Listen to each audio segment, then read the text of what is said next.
Hello everyone and welcome back to my opinion. And this will be the first out of the series of preview videos for IPL 2025. In this video, we'll be previewing the finalists and the runners-up of the previous season, those two teams being the Kolkata Knight Riders and Sunrisers Hyderabad. Let's get into this preview. Starting off with Kolkata, I posted mega auction preview videos, but I hadn't reviewed the mega auction. And I won't get too much into the contents of those videos in these videos because it would be as if I'm reviewing the mega auction. But I will be looking back on specific recommendations that I'd made in those videos at times to optimize the current squad that teams have got post the mega auction. A question before and after the auction was who would captain the side, and I expected them not to retain Venkatesh Iyer. They didn't retain him, but I don't think anyone expected him to go for 23 crores. KKR had 51 crores in their purse going into the auction. And we've seen in the last 4 auctions or so that they've broken the bank to a great extent for one player, gone above the 20 crore mark for one player, and then bought the others at base price to fill their squad. We saw in the mini auction, Mitchell Starc 24.75 crores out of the available 32 crores. Then they built a squad from that and went on to win the trophy. So I thought Venkatesh Iyer was going to be the captain because of the price tag, but because of Ajinkya Rahane's form in the domestic circuit for Mumbai, I think he won the Syed Mushtaq Ali Trophy with Mumbai under the captaincy of Shreyas Iyer. They've put him as captain. Now, because he's in put as captain, I don't think Ankush Raghuvanshi can start in the 11.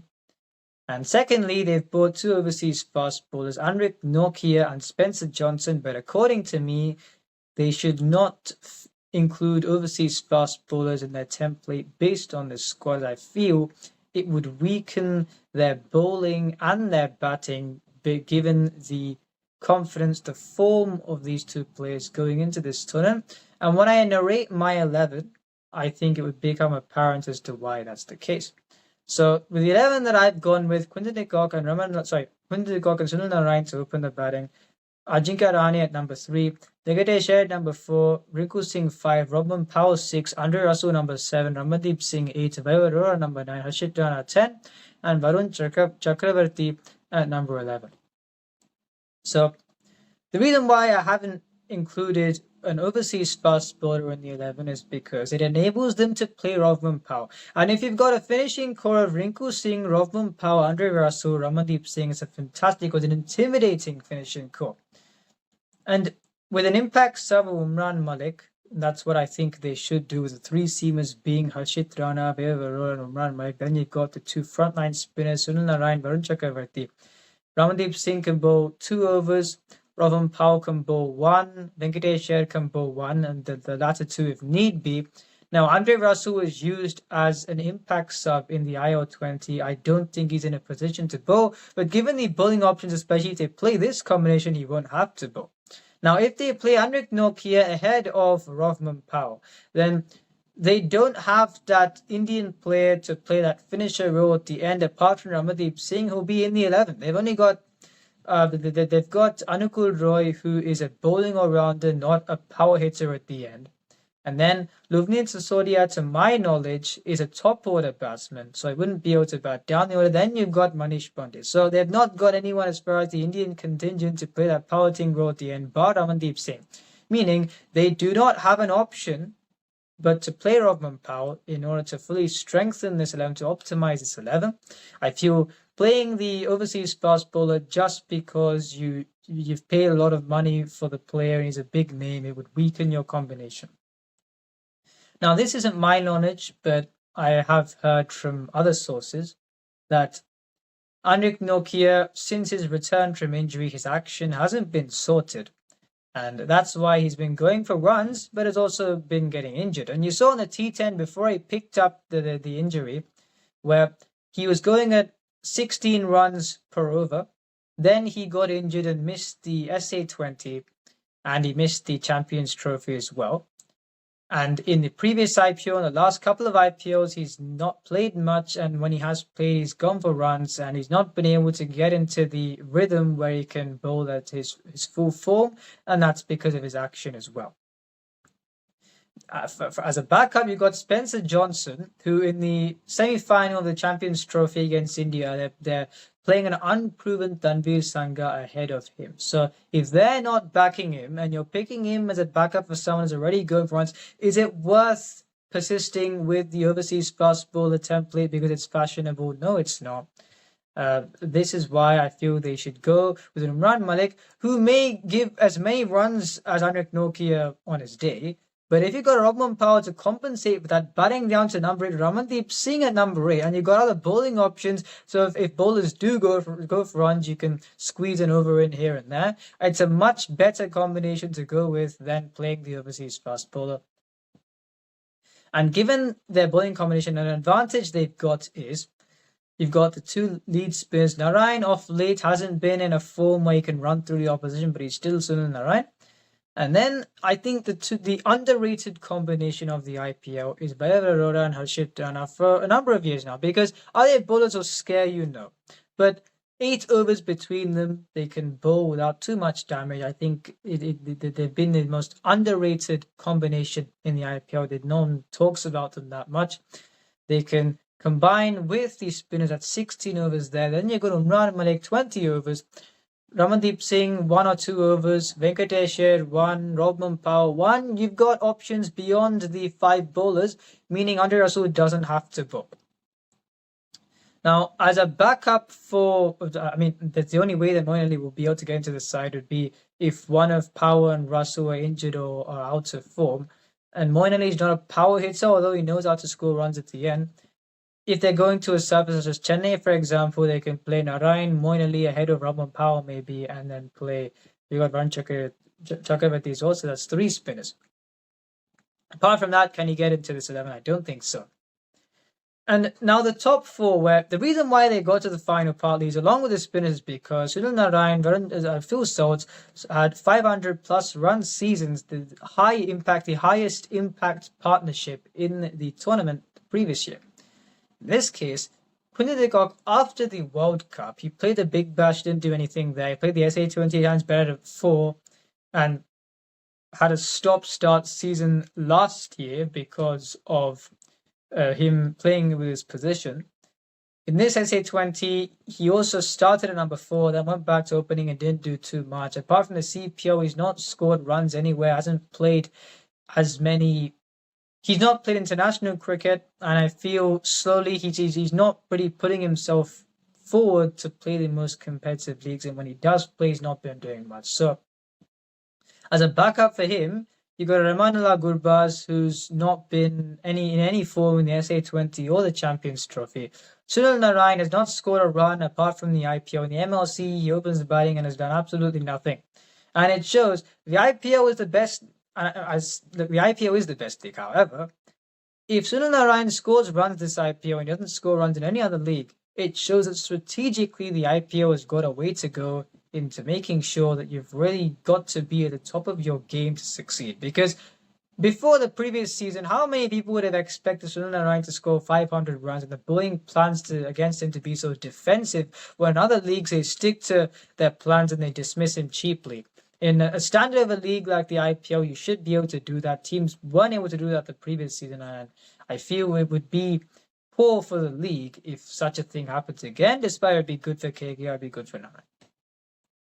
Rahane at number 3, yes, but I'll say this again. Venkatesh Iyer scored runs the previous year when a wicket fell early. He's an opening batsman, and when he walks out closer to his optimum time, then he scored runs. At number 4, when you pay 23 crores for him, you've not put him as captain and you're sending him out of position. Are you going to get the full value for Venkatesh Iyer? No, you aren't. Will Sunil Narayan score runs? You don't know. Will Quinton de Kock or Ramanullah Gurbaz score runs? You don't know. So that's a very precarious top 4 as far as Ajinkya Rahane is in good confidence. Rinku Singh, number 5. So after that, you've got the 4 finishes. But the top 4, if they don't go well consistently, at some point in time, you've got Robman Powell, Andre Russell prefer walking out at the end, as does Ramandeep Singh. Your Rinku Singh could play double gears in the middle overs, so you've got to get that top four firing. Will they do that? I don't know. What they could do if Sunil Narayan doesn't have a great start is you play Gurbaz to open, you leave out Rovman Pao, you can play Narayan at 8. Now, yes, you'd have reduced batting depth, but if you're looking for Narayan to bail you out at 8, then you're already not in a good spot. Then you could bring in Umran Malik as an impact sub, and now you can see the only way Ankush Raghuvanshi can play is if he opens the batting. Because are you dropping the captain? No. Are you dropping the 23 crore guy? No. And Rinku Singh's at 5. Raghuvanshi can bat in the top 4. He can only play if he opens the batting, meaning he may not get a game this season. So someone who did well for them the previous year when he played matches towards the start, they brought him back and he may not get a match because Ajinkya Rahane has been named captain. So overall, I feel the bowling in this team, you've got a good combination in the three fast bowlers, an underrated combination. Then you've got Chakravarti and Narayan lead spinners, and you've got a good finishing core. However, because of the top 4 fragilities, the uncertainties, and especially if they play the overseas fast bowlers, the bowling will get weakened as well, as will the batting. I feel the defending champions will struggle to get to the playoffs this year, and I feel they may not do so. And now for the runners-up, the Sunrisers Hyderabad. Now, for the previous season, they had options aplenty. And it was the case whether will they play Marco Janssen, will they play Graham Phillips, will they play Fazal Farooqi, who I didn't think could get a match because they signed Pat Cummins, but they still had those reputable options there. Then Mayank Agarwal, then you've got Valindan Sundar, then Umran. You got so many players. In this case, they've trimmed down those options. However, a problem that I see in the side, despite they've got some powerful options and they went in with a lower budget, you've got Ishan Kishan for I think 10 or 11 crores. I thought they could go for a cheaper option by signing Ankush Raghuvanshi, who you saw in the match against the Capitals in the Eden Gardens. He scored a quick fire half century, I think, when the score was at 272. Given the players around him look to stroke the ball from the get-go, Ankush Raghuvanshi can play a double role where he can also score briskly on a good batting surface. And that's why I thought he could have been a good signing, but Ishan Kishan is a more imposing option, so they went with him. The problem here is, unlike the previous season, you've got the 4 overseas players who I think will start, those players being Klaasen, Pat Cummins, Travis Head, and Adam Zampa. What role do Kamindu Mendes, Wian Mood, and Ishan Malinga have to play? In my view, nothing. And when I narrate my 11, it'll become apparent as to why they don't have a role to play. So this would be Abhishek Sharma, Travis Head, Ishan Kishan 3, Henrik Klaasen 4, Nitish Kumar Reddy 5, Avina Manohar number 6, Harshal Patel number 7, Pat Cummins 8, Mohammad Shami 9, Rahul Chahar 10, Adam Zampa 11. They can go 2 ways with the impact sub. Now, as far as batting is concerned, unlike other teams, have they got that front line number 7 option where they can put as an impact sub and it will not jeopardize the core of the side? They haven't got that because Sachin Baby is their only option. And then Atharva Tere is a top order batsman. I don't know too much about Aniket Verma. So they've got no options there. And then ahead of, you've got Adam Zampa or you've got the other 3. Kamindu Mendes, ironically, is a backup more so for Travis Head than the others. So can he play? No. Ishan Malinga is a decent talent, but you've already not got spinners apart from your frontline 2 spinners. And if you play Ishan Malinga out of Zampa, you won't have a wicket-taking threat in the middle overs either. And Vian Muda, can you play against instead of Adam Zampa? No, because you've already got this much batting. If you're thinking right up bowling, you can score the runs down. But if you concede so many runs, no matter what, it'll be difficult for your batting side to chase those runs down. You've got to still maintain a core of bowlers, and I feel Adam Zampa can make sure that you can have a wicket-taking threat through the middle and you don't concede as many runs as you could do, so you've got a destructive top 6 to chase it down. Beyond that top 6, if you're compromising on your bowling and you need Vian Muda to score runs at the end, that means the top 6 have failed. And I feel looking at the form that you've got Abhishek Sharma, Travis Head, Henrik Klaasen's not been in the best of form, but he's still class. Nitish Kumar Reddy's not played for a while, but he's still class. If that kind of a top 6 fails, and if you're looking for Vian Muda to score the runs that he gives when he's bowling, then it's not a great thing for youth. So I feel they should start with Zampa.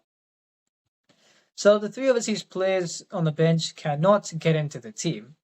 And I think Zishan Ansari is a spinner. Will he be able to get past Rahul Chahar, Adam Zampa? No. So unlike for KKR, there's nothing much for me. For KKR, I went in depth quite a long way. And here, they have not given themselves many options at all. There's no way they can change this combination. It's just the only way they can do so is play around with Adam Zampa, which then their bowling will be weakened. Pat Cummins has got to bowl with a new ball. He cannot do what he did in the previous season, which is shy away from bowling the tough overs, because if he doesn't bowl with a new ball, you've got an impact sub of Shimarjit Singh. And I feel that is a very weak impact sub when you've got him or Jaydev Unadkat. The lead seamer for this much money, the captain, has got to bowl the new ball. I feel he should stop bowling all these slow balls and get back to bowling. He's been attacking seamer in the power play, but I feel that's what his skill set is, but he hasn't been doing that. Him and Shami, in that case, would be a potent new ball combination. Then Harshal Patel, where depends on the kind of surface that's provided. If it was a 297 one that we saw in the India versus Bangladesh match, then he would struggle with the slow deliveries. But if it's, as it usually is, if it can also be on the slower side, then Harshal Patel slow deliveries could be effective. He may go fronts, but he can pick up wickets, as he did the previous season for Punjab. Rahul Chahar is a good bowler, but is an economical bowler, doesn't take wickets. Adam Zampa can be a wicket-taking threat. So this bowling attack, on paper, it doesn't look that bad, but if one bowler goes to runs, you'd start for seeing the pressure. If Pat Cummins bowls defensively, Harshal Patel continues to bowl slow deliveries on a deck where it's not suitable to go to that option. Rahul Chahar is an economical bowler. Adam Zampa, I feel if they don't gift him wickets and if you've got the others bowling defensively, this side can go for plenty, and you've got to get that batting lineup to live up to its reputation, which I'm sure we'll see some entertaining matches from this innings, from this batting lineup. But in terms of them going to qualify for the playoffs, yes, they've got some muscle in their playing 11. Looking at it on paper, they've got experience there. And the players who are relatively inexperienced, you've got Nitish Kumar Reddy, Abhishek Sharma, who are fantastic talents, one of the best in the game. So, while the starting 11, it looks like on its day it can be impactful, I don't know whether KKR or SRH will be able to qualify for the playoffs, simply because at least KKR can change their combination. SRH can't. And so, but if you compare SRH's 11 and KKR's 11, which one would you say SRH's top 4 is better than KKR's top 4? They've also got Heinrich Klaasen, Nitish Kumar Reddy. They've not got the depth that KKR have got with a bat. And KKR, you could say, for those conditions, have got a better bowling attack. So with the top 4, definitely KKR have got an edge over them. But I feel both these teams will struggle to qualify for the playoffs. And let's see how this thing goes. I'm not ruling SRH out as much because the 11 doesn't look as precarious. There's no question of them playing the wrong combination because they have no option. But let's see how this team goes. I think they'll both struggle to qualify for the playoffs this year. If you enjoyed the video, please subscribe, share it with your friends. Remember, this is my opinion. What's yours?